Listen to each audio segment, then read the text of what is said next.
Good afternoon. We are approaching cutoff here in the House of Representatives, which is that time in the legislative session where all of the bills have to be passed out of committee in their House of Origin. A complicated way of saying that if people haven't really bought into your idea, then your bill is dead and we will spend no further time on it.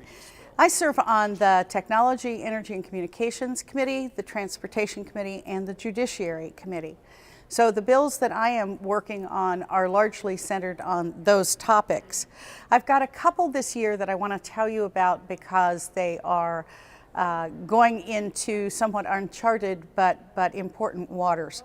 One has to do with the waiver of sovereign immunity, which the state enacted several decades ago to allow the citizenry to bring suits against the state for tort. Lots of states have got limitations on that waiver, and here in the state of Washington, we probably have the broadest waiver in the country.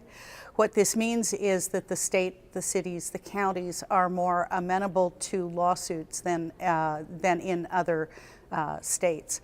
I'm working on some bills which would limit that liability. At this time of great budget stress, it's important that we make sure that every dollar we're spending is appropriately spent. I have another bill which is equally esoteric. It's a bill that would limit the sale of goods in this state when those goods were manufactured using pirated software. And you may say, well, what in the world does that mean? What that means is that because markets are global now, we have goods that are imported into this state and that are sold here, which may be manufactured using our own software, but software that has been stolen. So there are about 6 states this year tackling this intellectual property question. Again, pretty complicated, but I actually kind of enjoy this stuff.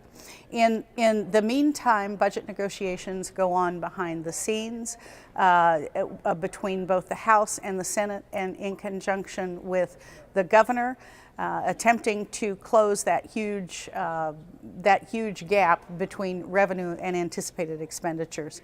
As always, I am privileged to serve you here in Olympia.